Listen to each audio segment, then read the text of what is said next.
We shall commence this module by discussing about the key indicators of national income. Since last 50 years, there have been two key indicators of national income, namely gross domestic product, which is also known as GDP, and the net domestic product, which is also known as NDP. These measures as part of national income accounts are developed for all the countries across the world. Their aim is to provide the background information or database for macroeconomic analysis. At the same time, they have served for a long time as a measure of economic progress and standard of living of a country. Unfortunately, these traditional measures of economic activity are insufficient and inaccurate as they fail to capture the role of environment and impact of economic activity on environment. National income accounts conventionally allows depreciation allowance for man-made assets, but no depreciation allowance is recommended for environmental assets. As a result, reduction or depletion of environment is treated as increase in income, but on the contrary, this depletion has a negative effect on the economy in the future.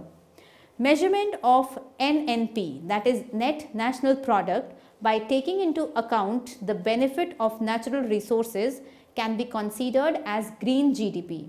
This requires a generalization of conventional national income accounts, that is NIA, for the economy. United Nations methodology of integrated environmental and economic accounting postulates generalization of NIA.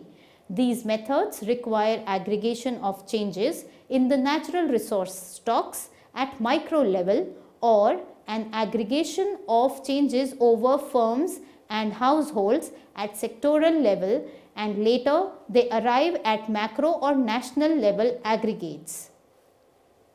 UN methodology describes generalization of production and used accounts for different sectors in the economy without explaining the method of aggregation of changes in natural resource stocks. Depletion of resource stock in macro level can be measured concretely, but there are difficulties in measuring depletion of environmental resource stocks. This module captures the rationale for environmental accounting, green GDP, and its sustainability along with its limitation.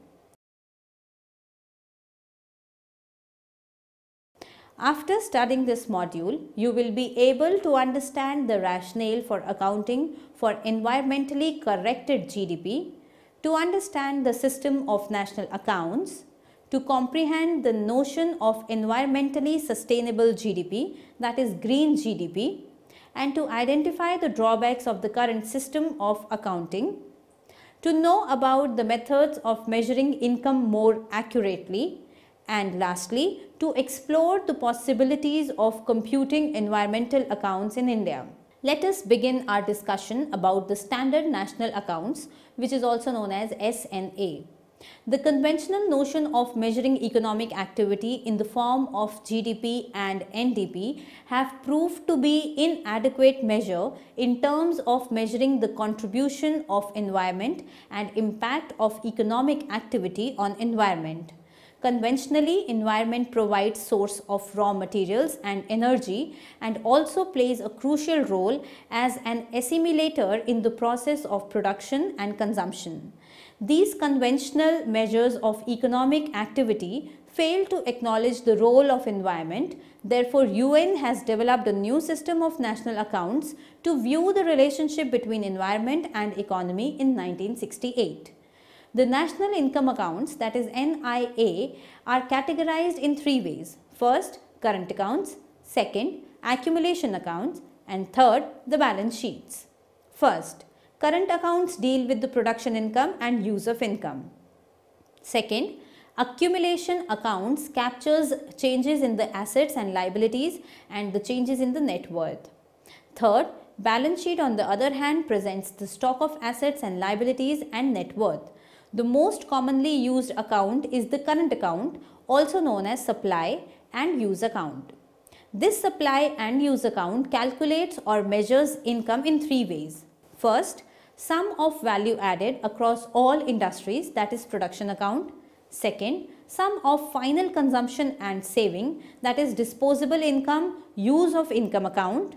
And third, sum of employee consumption and operating surplus, that is distribution of income account. Production in the system of national accounts includes only those goods and services that are bought and sold in the market. In addition to supply and use accounts, there are also asset accounts. In 1993, SNA has started to include natural assets in asset accounts if ownership rights of natural assets prevail and they impact economic benefit to their owners. These natural assets include value of livestock for breeding, orchards, private plantations, timber tracts, etc. As a result, the products of these assets are usually valued in the market either directly or indirectly. Such assets are referred to as economic assets in SNA. Due to the presence of asset accounts in national accounts, another identity is created which indicates the difference between operating and closing stock of assets during the accounting period. This is carried for both produced and non-produced assets. None of the components related to non-produced economic assets appear in the calculation of net domestic product, that is NDP. This is because the changes in the non-produced natural assets between opening and closing stocks re-explained in SNA as holding gains or losses or as changes in the volume of assets. Moving on to discuss about the environmentally sustainable GDP, which is also known as green GDP. A sustainable income can be defined as maximum attainable in a particular period with an assurance or guarantee that the same level of income will be available in the future periods given the resource constraint in the form of labor, capital, man-made capital and natural capital. Therefore, measurement of environmentally sustainable income requires a system of natural accounts that integrates environmental and economic problems. According to the above definition of sustainable income, income is directly related to the availability of man-made and natural capital. Income, thus defined, indicates welfare of the nation in spite of the regressive discussion whether the net national product would adequately capture the welfare of the nation. There have been number of discussions in search of meaningful welfare concepts. For example, Samuelson in 1961 rejected the current income concept such as NNP and suggested the concept of wealth reflected in present discounted value of the future consumption.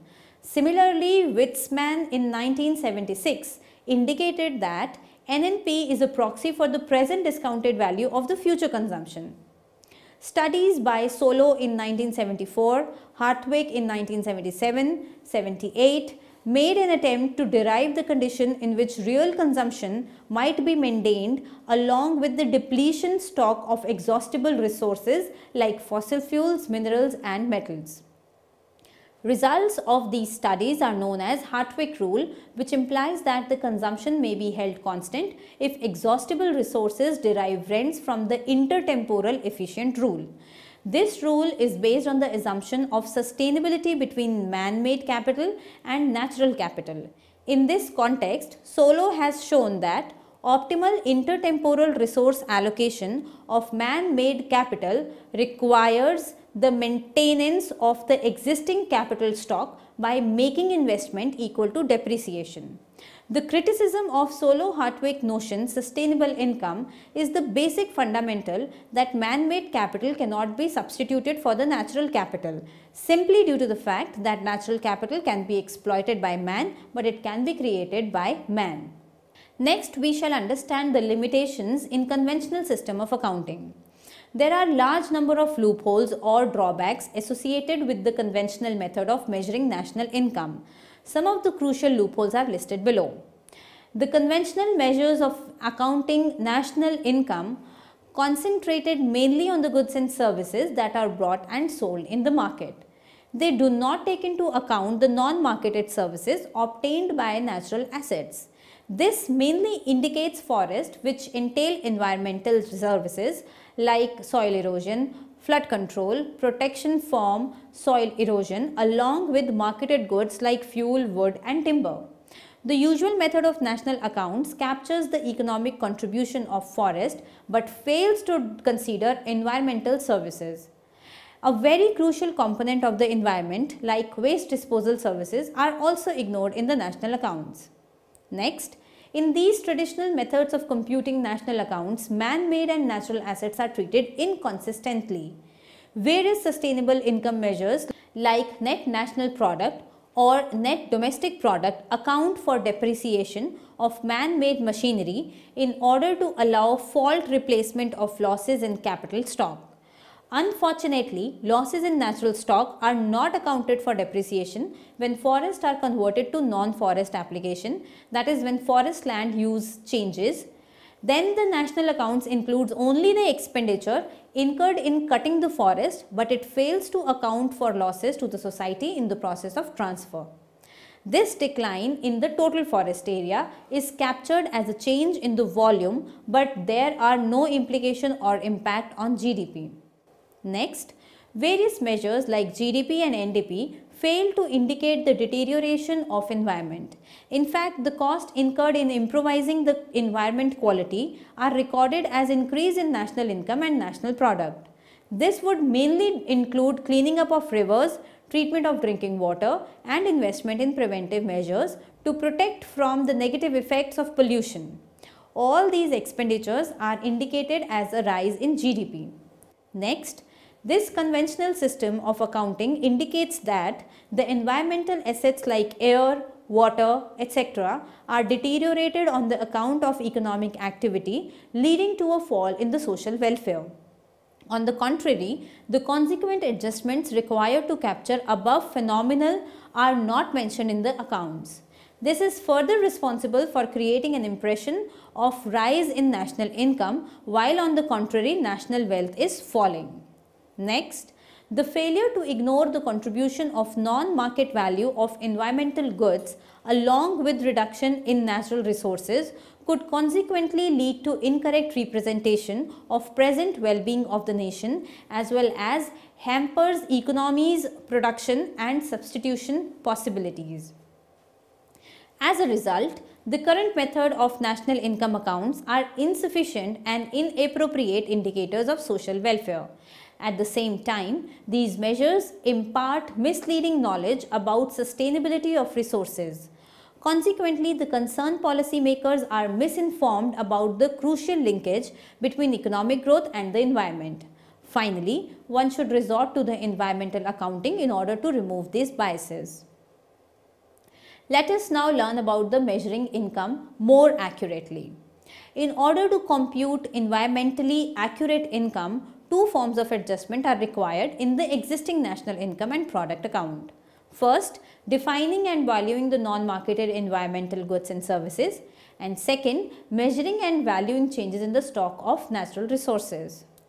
In order to make an account of natural resources like forest, the concept of NDP must be expanded to include non-marketed benefits associated with the forest. This conventional NDP must also be adjusted to incorporate the value of change in the forest resources. There have been extensive discussions on consensus of green national accounts, but no concrete landmark has been laid down regarding how to accomplish it. Different researchers have postulated different approaches. Various approaches can be grouped under following heads. First, pollution expenditure accounting. Second, physical accounting. Third, development of green indicators. And fourth, extension of SNA type system. Let us study each of these 4 points in detail now. Pollution expenditure accounting. In such a type of accounting, series of data on pollution abatement and various environmental expenditures are maintained. Such data series are maintained by US since 1972 and also available for OECD countries, but this method has certain drawbacks, like they include expenditure already incurred on the account of policy, standard business or household practice. Therefore, they should be included as additions to the traditional income accounts. Next, the pollution abatement expenditure data overestimates the actual opportunity cost since they have already been accounted in value added component of the sector producing them, and this leads to double accounting. Next, use of this method has limited scope of policy. Now the second type of accounting is physical accounting. This method accounts for physical information of the natural environment and its status. Physical indicators of forest like open forest, volume of stock of timber, area under dense forest, quality of air in terms of CO2 emission, SPM, nitrogen oxide emissions, as well as water using physical indicators like BOD, COD and pH. There are certain difficulties associated in this method like incomparability of units, severity of environmental problems not reflected. Next is development of green indicators. Third approach is to construct green GDP or economic index to substitute the traditional GDP or NDP. There are two approaches involved in this. The first approach constructs new indicators of well-being. This is obtained by changing the traditional aggregates like nullifying the pollution expenditure from GDP and including the negative effect of urbanization. This approach has been used by Nortos and Tobin, who considered it as a measure of economic welfare, that is MEW, which is also called as Index of Sustainable Economic Welfare, that is ISEW. The second approach involves altering the measures of net product. The next system is extension of SNA type system. This approach incorporates the existing SNA and covers all the sectors that are interlinked with environment. Such an approach is used by United Nations Satellite System of Integrated Environmental and Economic Accounting and Environmental and Natural Resource Accounting Framework. SEEA attempts to remove the limitations of SNA by reclassifying component of volume changes in calculation of NDP. Now, we shall understand about the environmental accounts in India. Developing an environmental account system in India is definitely not an easy task as it involves a huge data requirement. This would further involve various data limitations while accurately accounting for environment. Environmental accounting in India at the same time requires localized approach because the city pollution will not entail that nearby places are also polluted. Moreover, within the city, quality of air will also vary depending upon its location. Similarly, same thing prevails for the water because extent of pollution is dependent on whether the location is upstream or downstream, given the fact water is a mobile source. This further indicates several monitoring points of water quality which would lead to developing accounts at many locations. Various prescribed valuation methods which attempt to develop such accounts are controversial. Therefore, research on this particular aspect has several limitations. However, one should not discourage the process of building up such accounts in developing nations. Let us now summarize what we have learned in this module. The two indicators of national income, that is GDP and NDP, have been used as key indicators since last 50 years as a part of national income accounts in all the countries across the world. In national income accounting, no account is made for depreciation of allowance for environmental assets while there exists depreciation allowance for man-made assets. Measuring NNP by taking into account benefits of natural resources are considered as green GDP. UN has developed a new system of national accounts to view the relationship between environment and economics in 1968. Environmentally sustainable GDP or green GDP is the maximum attainable income that guarantees the same level of income in future periods given the resource constraints. The current system of national accounts are inadequate indicator of social welfare.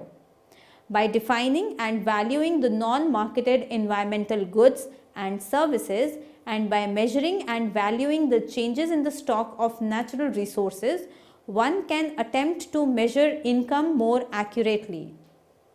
Constructing environmental accounts in India is not an easy task as it deals with huge data and requires a localized approach which would further result in several monitoring points. But this does not conclude that we should not make an attempt to compute environmental accounts for developing nations like India.